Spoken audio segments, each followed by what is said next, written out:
What if I told you that there's a secret society with access to knowledge that allows them to control reality? And those who are a part of this society actually became some of the most powerful and influential humans in history, whose achievements consisted of winning wars, creating art that's still popular hundreds of years later, and changing the course of mankind with their inventions. Would you believe me? Well, the society that I'm talking about are the Freemasons. Within this society, though, there are different ranks, the most elite of which being the Freemasons of the highest rank, the 33rd degree Freemason, of which there are only a very few. You see, some of these individuals included the likes of Henry Ford, Benjamin Franklin, Mozart, Winston Churchill. Now, these men were the forefront of some of the most significant events in history.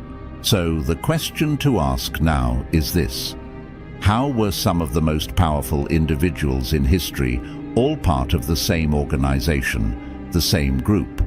Did they have access to some knowledge that nobody else knew about? Here's the thing. The secrets of the Freemasons run much deeper than just its famous members. In fact, they've been rumored to be behind some of the biggest events in history, from the American Revolution to the French Revolution, and even the founding of the United States itself. Can you imagine how crazy that is? And for generations, the Freemasons have kept their secrets very, very closely guarded. But today, these secrets are now hidden in plain sight and woven into the very fabric of our modern-day society. And it's available to those who choose to open their eyes and see. Now, there was one man in particular who dared to shed light into the 33rd degree Masonic teachings, and his name was Manly Palmer Hall, who was initiated as a Freemason in 1954, and it took him 19 years to attain the status of a 33rd degree Freemason. Manly Hall's most influential piece of work was his book titled The Secret Teachings of All Ages, and in it he clearly and cleverly hides the Masonic teachings to control reality with the power of your mind. So in this video, I'm going to share with you the three main components of this Masonic teaching that will allow you to harness the power of your mind without the need to sell yourself. But they need to be paid close attention to and handled with care. Otherwise, they may become dangerous. So with that, let's get started. The book Manly Hall wrote, The Secret Teachings of All Ages, is highly sought after for a reason. The teachings within it are incredibly profound. It's easy to understand why it has garnered such attention. What's important to note is that the book outlines three main principles that I've observed in every successful person I've studied. These individuals, who were masters at shaping their reality and aligning it with their intentions, consistently followed these three principles. The first of these is the law of cause and effect. In Chapter 3 of The Secret Teachings of All Ages, titled The Human Body and Symbolism, Manly Hall emphasizes the unchanging nature of this law with the quote, "The immutability of the law was stressed, that every thought and act must react according to the nature of the energy liberated thereby. This reaction was symbolized by the circle, the symbol of infinite action." So I want you to take a moment to reflect on some key parts here. He talks about the immutability of the law, but then he also mentions the concept of infinite action and the circle. And this goes to suggest that everything that we're seeing in life is cyclical. It follows a cycle with respect to time. So society follows a cyclical fashion. Civilizations and empires rise, and then they fall, just like currencies. And this happened in the past with the German mark during the World War, with every single ancient civilization. Now they're thinking that, civilization wasn't linear, but advanced civilizations existed 12,000 years ago. They're starting to find out that the pyramids were actually built 14,000 to 15,000 years ago because of the erosion marks that they're seeing. And the erosion marks they're seeing in the pyramids actually arose from water. And that kind of water could have only been produced by a great flood, which is now known as the Younger Dryas. So all of these things, the idea that civilization is cyclical, life is cyclical, we're born, then we die. We follow a cycle of life, so it's not linear, everything is cyclical. And the other concept is that of infinite action. We're always in a process of acting. So, what I believe he means by this is energy is transferred from one form to the other. There is infinite action. One of the biggest misconceptions people have is they think physical action is different from mental action. They think mindset and action are different. You're either taking massive action or you're sitting at home and meditating in order to get a particular result and manifest a lottery win. That's completely false. If you really want to create an outcome in your life, there needs to be action, mental, spiritual, and physical. This is all action. Action is just movement. So this infinite action is infinite because it's moving cyclically. It never stops. There is a continual momentum, a vibration of particles and energy. Now, how this relates to cause and effect is an understanding that none of this really is luck. Everything that's happening in our lives, there is a clear law of cause and effect that's going on. Something is causing something else. We only call it luck because we're not able to explain the hidden sources from which they arise. This is the immutability of the law. Another interesting thing that I've noticed about all of these successful people that you look at through history is they really understand the law of cause and effect. What do I mean by that? Their reasoning process is not by analogy. How most people reason, how most people compare things, how most people come to their conclusions is they look at someone else, they look at what's happening right now, and they compare. They say, oh, this is happening like this, that person said this, therefore this must be true. I'm reading this in the news, therefore this must be true. This leads to fear, uncertainty, and doubt. And so people reason and hypothesize via analogy. They compare and contrast. That's what sheep do. They look at something else. They look at when to panic, and they look at when to ask for permission to do something. They don't think for themselves. The real way to use this law of cause and effect is what I've seen every single wealthy person do, every single successful person do. They reason via first principles. What does that mean? They break every single argument down to its fundamental truth. They break down every single argument to what is the fundamental accepted truth at the moment.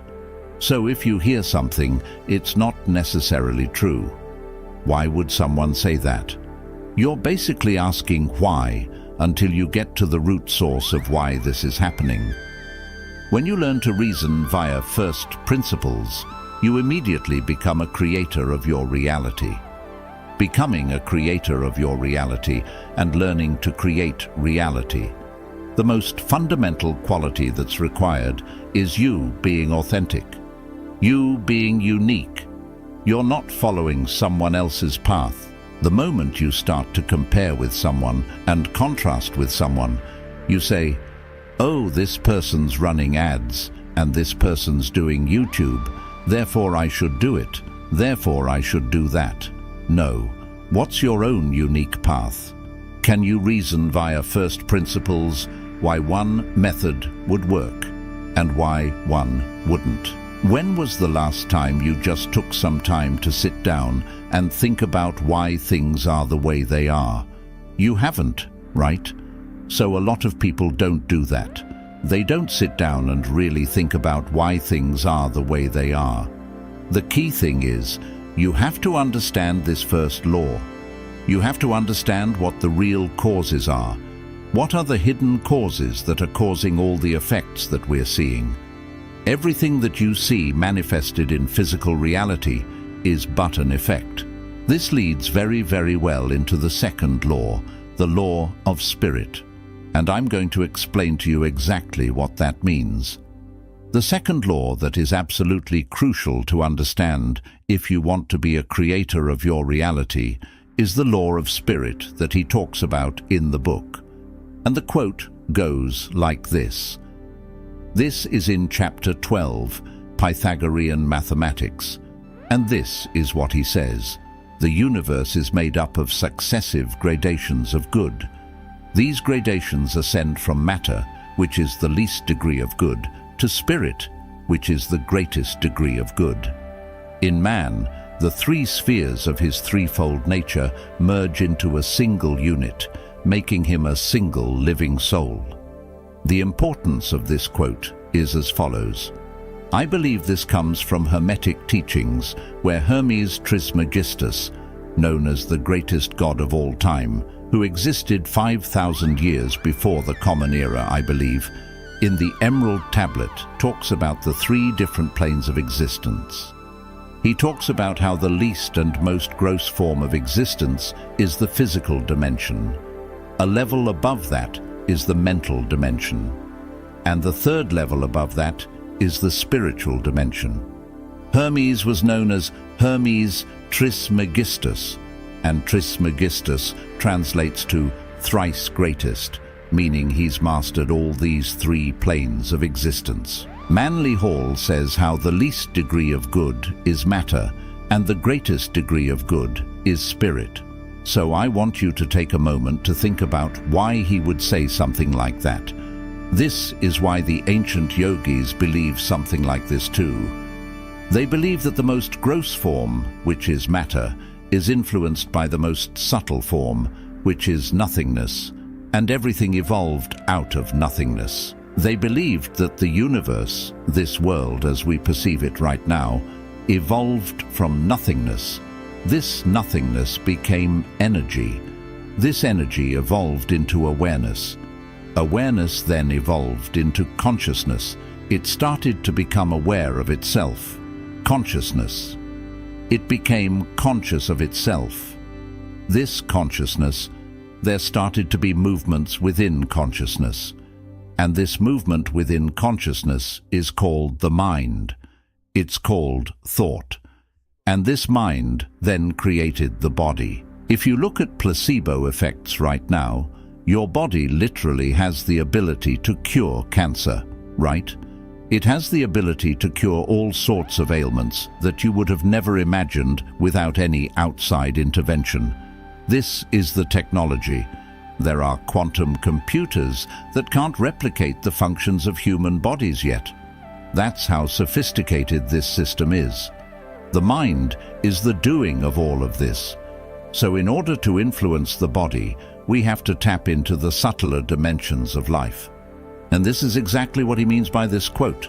And this, again, interestingly goes back to this law of cause and effect, right? There is a subtle cause that is leading to all of these gross effects. If you want to create anything in your life, stop focusing on the gross matter, on the thing, on trying to manipulate and change something. Focus on the subtle source that's actually causing this effect that you're seeing. What is causing the effect that you're seeing right now? The subtle inevitably leads to the gross. So in order to make any physical change happen in your life, you have to look at the subtle source from which it originates. And this is where it all originates, in the mind. This actually leads very interestingly to the third law, the law of imagination. It's very interesting to see that Manly Hall goes really deep into it and describes it beautifully. He says, imagination is the star in man, the celestial or supercelestial body. This is the great secret of the mysteries. Imagination is the divine body in every man, the divine principle or idea by which each creature is begotten. And this is in chapter 25, the Pythagorean theory of music and color. Now, I want you to take a moment to reflect on this. Why does he call this the star in man? Why does he call this the celestial or super-celestial body? I believe this is the subtlest as the most subtle will get. And imagination is the power that runs everything. Einstein prized imagination. He said, "Imagination is the only thing that truly governs this world." And I believe that's why Hall describes this as the celestial or super-celestial body. The highest of them all, the greatest star that could ever exist. Another man who always talks about imagination is a person by the name of Neville Goddard.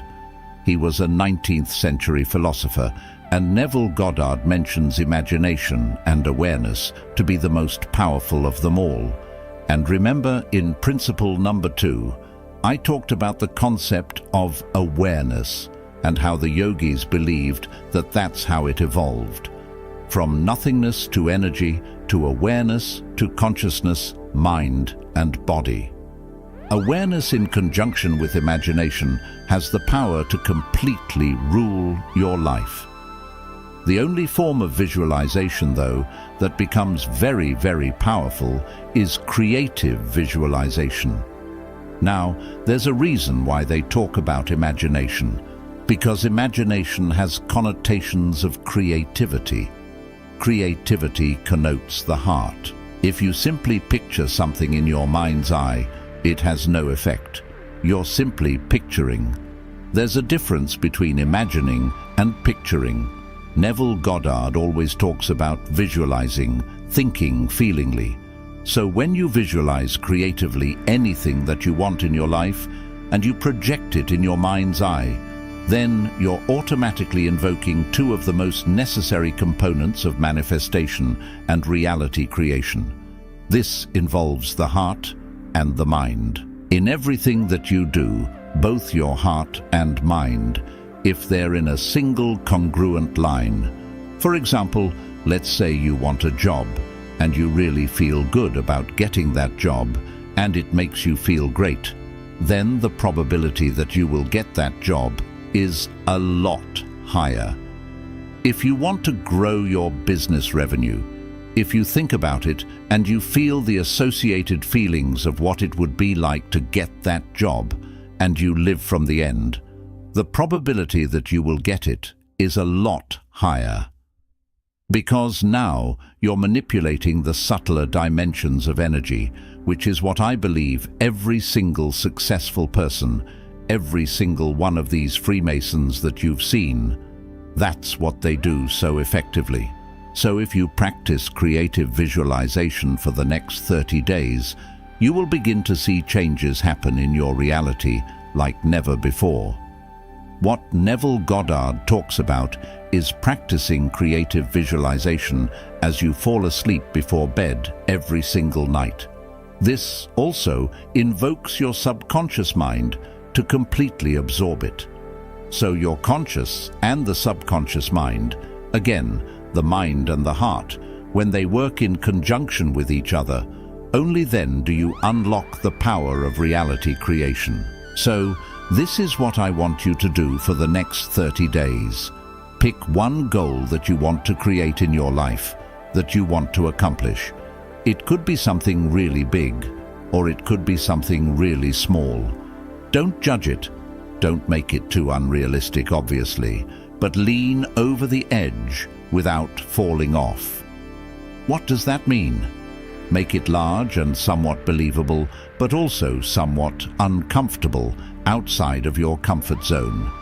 The thing that you want that will set your heart free, so that you feel completely resonant with it.